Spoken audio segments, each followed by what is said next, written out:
Good morning, everyone. It is 8:49 on Friday, September 3rd. Thank you for joining us. Sorry for the slight delay in getting started.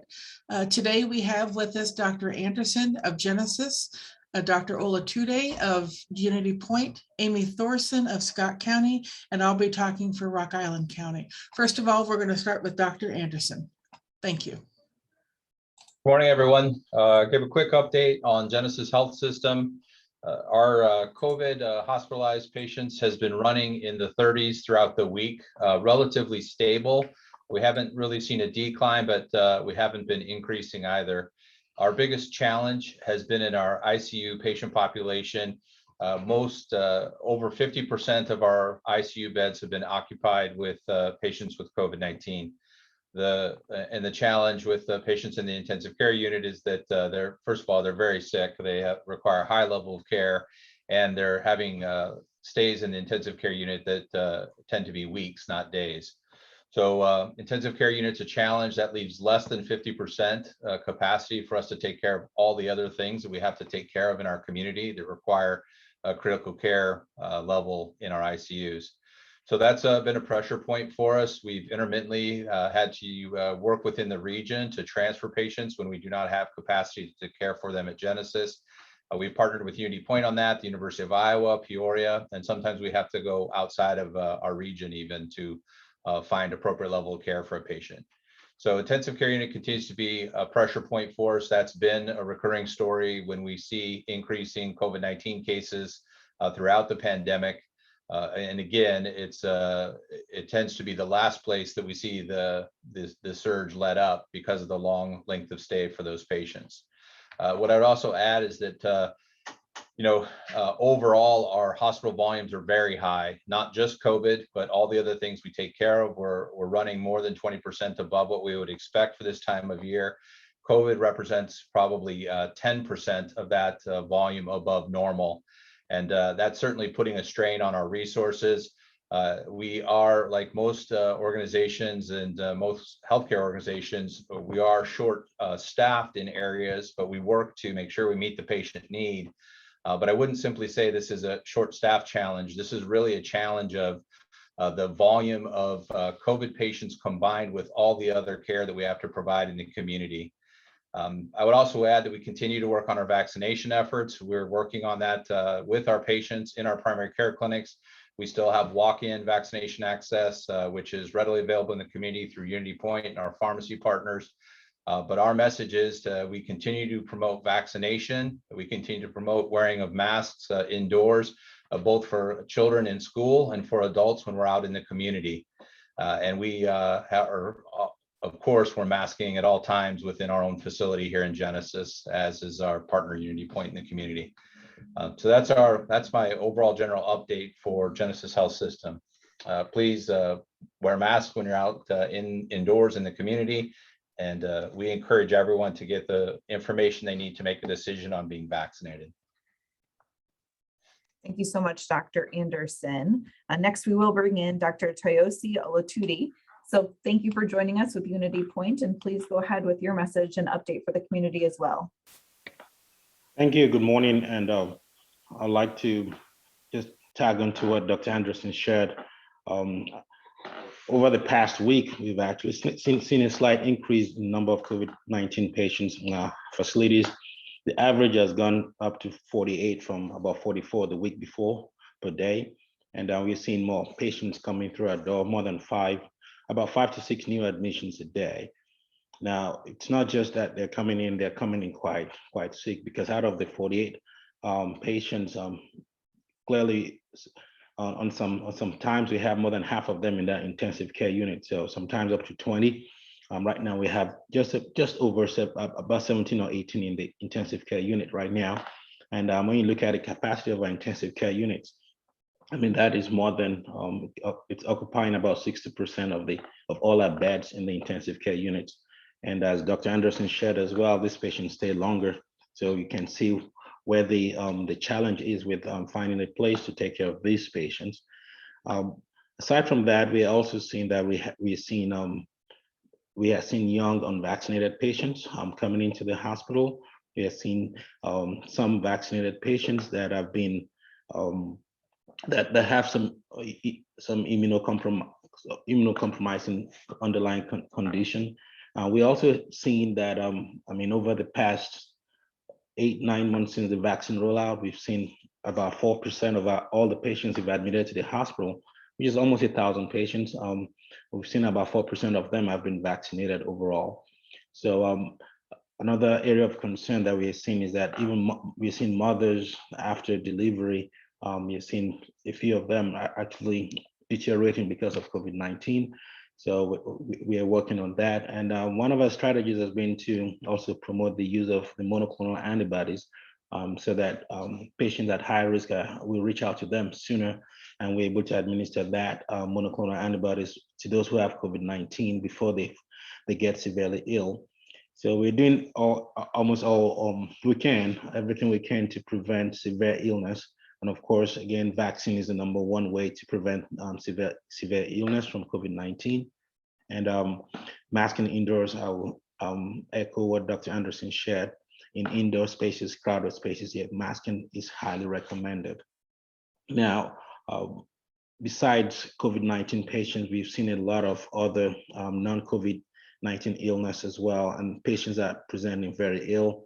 It just happens to be that time of the year, and I will really not say it's that time of the year. It's what we're seeing. It's higher. We're seeing more patients than we usually see at this time of the year. And when you add that to the burden of COVID-19 infection, you can see why a lot of healthcare systems are very strained right now. And we work very collaboratively to get patients to the right level of care. We work very closely with Genesis, we work with outlying facilities as well. And yes, we've even gone farther than 3 hours from here sometimes to get patients placed. So that is the summary we've seen at this time, a summary of what we're seeing with COVID-19 at this time. And vaccine, again, is one of the ways we can prevent severe illness and really get over this surge of illness as well. Thank you so much for that additional update. Great addition to that. We are now going to hear from our public health departments as well with some important information. First, we'll hear from Amy Thoreson, Director with Scott County Health Department. Good morning. Between our public health departments, private providers, and pharmacies, vaccine opportunities are readily available.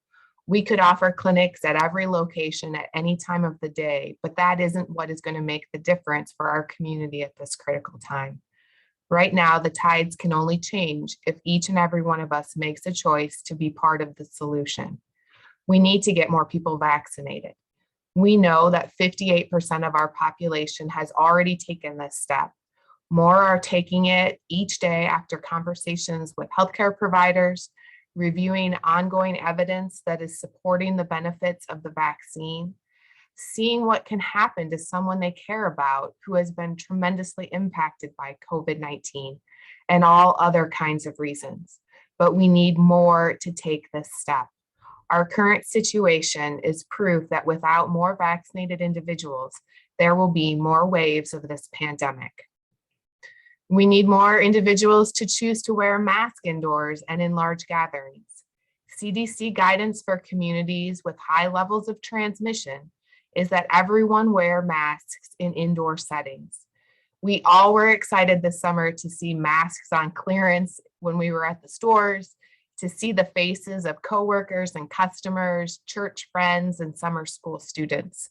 We will get back to that, but for right now, I urge everyone to wear face coverings when indoors. This is even more important for those who are unable to be vaccinated or choose to be unvaccinated. I was always taught that I had choices, but that choices had consequences too. I choose to put my seatbelt on every time I get in a car, not because I plan to get in a car crash, but because if I would be in one, I want to have a better chance of not being injured. I choose to brush my teeth twice a day to prevent cavities. I may still get one, but not as many as if I don't brush.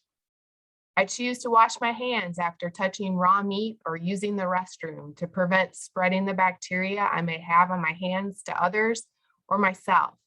These are all strong public health measures that we use every day without thinking much about. Vaccine and masking are public health measures proven to protect the community. It's time to make a choice, but choices have consequences for ourselves, our families and friends, our healthcare providers and systems, and our community. Thanks. Thanks, Amy. Now we're going to bring in Janet Hill with the Rock Island County Health Department. Hi, the QC COVID-19 Coalition's top priority remains protecting our residents from COVID-19 with safe, effective, and long-lasting vaccines. Vaccines are the most powerful tool we have against COVID-19. If you haven't been vaccinated yet, you should seek your shot right away. Our hospitals are filling up with unvaccinated patients. The vaccines would have prevented these patients from getting seriously ill. Across the country and here at home, almost every person becoming seriously ill, being hospitalized, and those dying are not yet vaccinated. You just heard the physicians on this call describe the situation in our local hospitals. Across Illinois, 0.02% of hospitalized patients have been fully vaccinated. The vaccinated ones are not the ones getting seriously ill. In all, 175 million Americans have been fully vaccinated with no long-term side effects at all. In fact, no non-live vaccine has ever been shown to cause side effects years later. The COVID-19 vaccines are non-live. The COVID-19 vaccine leaves your body within 72 hours. Your body then makes antibodies after the vaccine, and these antibodies are what protect you. Serious side effects following any vaccination, including for COVID-19, are extremely rare. In contrast, COVID-19 patients have experienced long-term health problems after getting sick, including life-altering fatigue, difficulty breathing, loss of taste and smell, memory problems, and severe joint and muscle pain, among others. The Rock Island County Health Department offers vaccine clinics twice a week at our office at 2112 25th Avenue in Rock Island. The Moderna and Johnson & Johnson vaccines are given each Tuesday, and Pfizer is offered on Friday, including today. Hours are 9 a.m. to noon and 1 to 4 both days. If those days don't work for you, find your shot at vaccines.gov. Thank you. Thank you so much, Janet, as well. And before we get to the questions, one of the things that has come up, I know with many of our partners and providers right now, has been the additional pressure that's being put on testing resources in the community. I don't know if either of our health systems could talk about the importance of testing, but however, recognizing what that testing process looks like, and the need to wait for those results to come back and quarantine, as well as the importance of not searching for the quickest test anywhere and getting multiple tests. Dr. Andersen, would you want to start with that? Sure, I can take that. As far as testing resources, we're constantly working to make sure that we have the resources to perform COVID testing within our health system. It's been an ongoing challenge. We know there are some shortages, but at this current time, we're able to provide the testing that we want. What has happened, though, the most effective and accurate testing is the PCR testing. We have internal capabilities to do PCR testing, but once we exceed those, we have to send those tests out to our partner. We use LabCorp Genesis, and those tests may take a little bit longer to come back, maybe a few days. So we certainly are seeing a higher volume than we had seen prior, other than last winter, in our testing, and that is stressing our resources to test internally, requiring us to send tests out. I agree with what you said. It then does take longer for those results to come back, but patients who are symptomatic need to be quarantined while they're awaiting the results of their test. So we've been able to meet the demand with supplies for testing. We are seeing some longer times for return of testing, and we need people to be patient, wait for those results to return so that you can safely return to activities. Do you want to add anything to that, Dr. Olutade? Oh, yes. What I will add is that, it's the capacity, we have the capabilities to do quite a bit, but with the surge in the number of cases and requests for testing, that is, of course, easily reaching its capacity, especially with the rapid testing. Rapid testing that takes a few hours. Yes, we do have it, but we're reserving those for specific clinical scenarios. But for the general testing through our express care clinics or primary care offices or through the emergency department for patients that are not sick enough to be admitted to the hospital, sometimes those ones can take about 36 to 48 hours, up to 36 to 48 hours.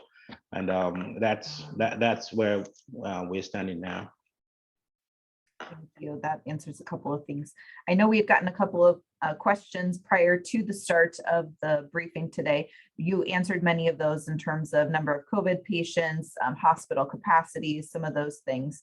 What you are seeing, I know you've expressed that the breakthrough infections are not the larger number of those that you are seeing coming into your hospital systems, but are you finding any common links among individuals who may be experiencing breakthrough infections that you are seeing?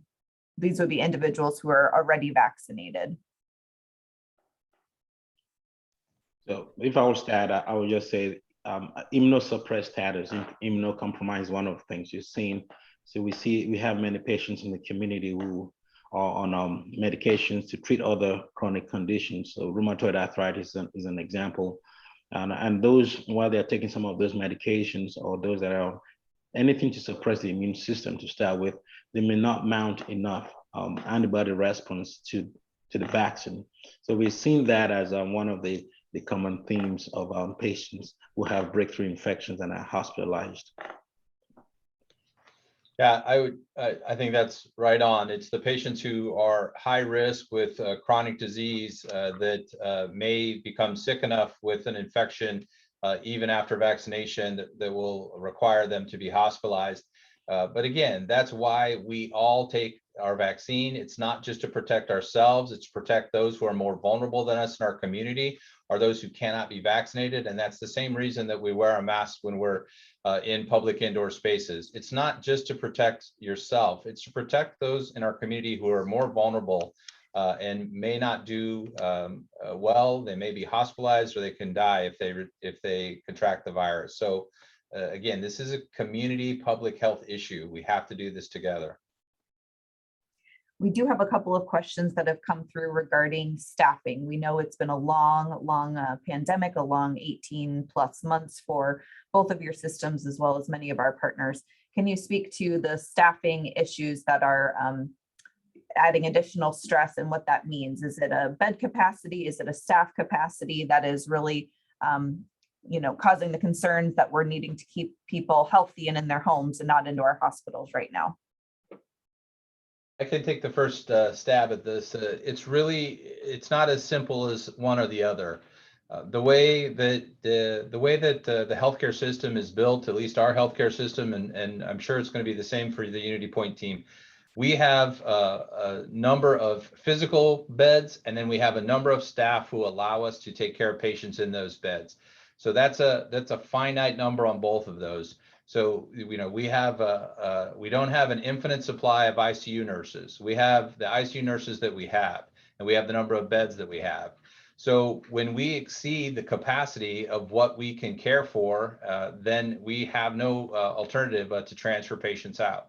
So we do everything we can to ask our staff to work over, ask our staff to work together. We've put a lot of pressure on them to maintain our capacity in the intensive care unit and in our medical units. Despite the high volume, we've maintained our capacity. So we have not reduced capacity due to staff, but we've asked a lot of those staff to maintain our maximum capacity.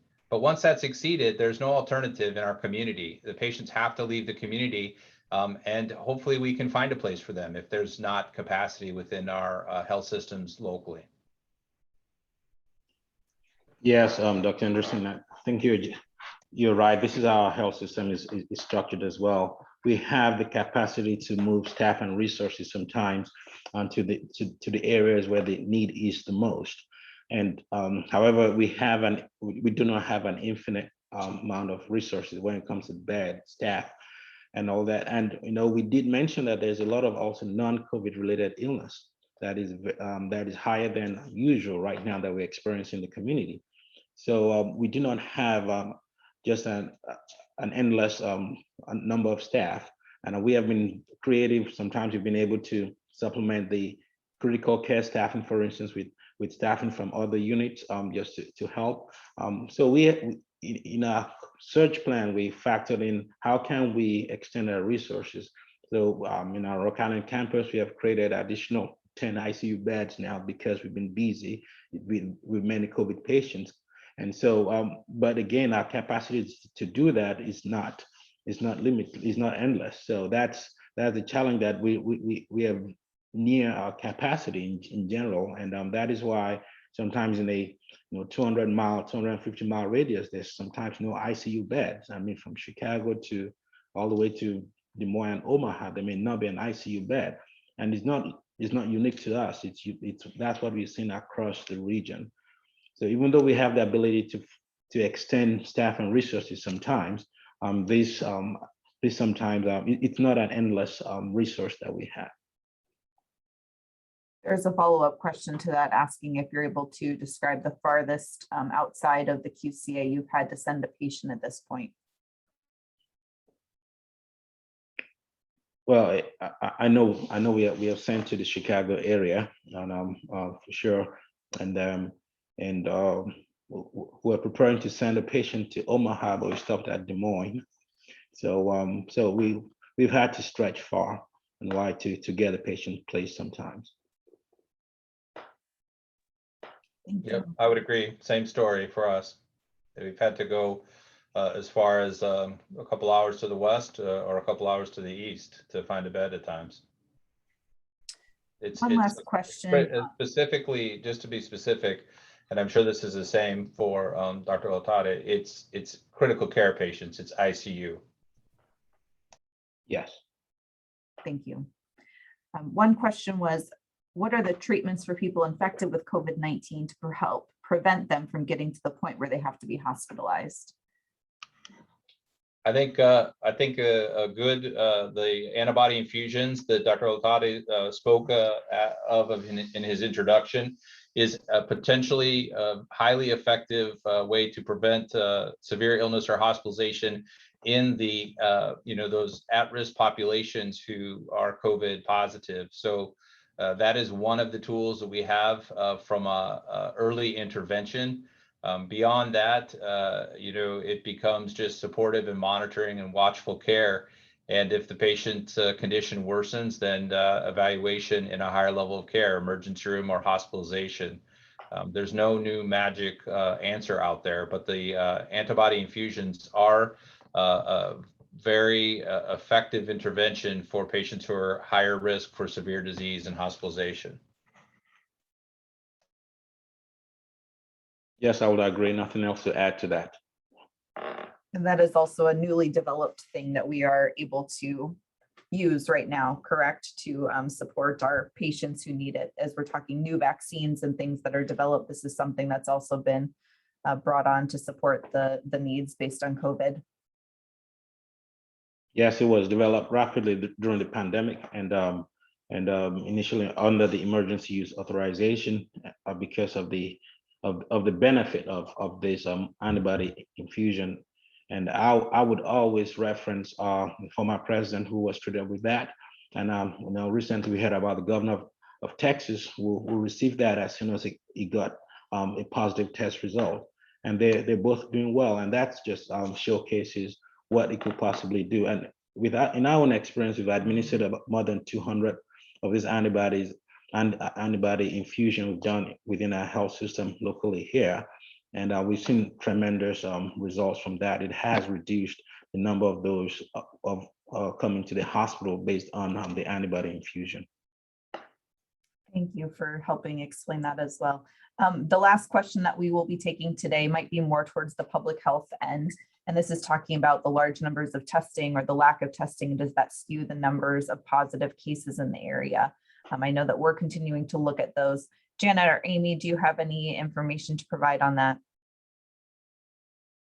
Testing is starting to ramp up in Illinois. Unfortunately, there are no testing facilities with state resources planned here in the Quad Cities. There are resources in Peoria, Rockford, Sterling, and Dixon, but there are at this point no plans to open up a testing facility in the Quad Cities on the Illinois side.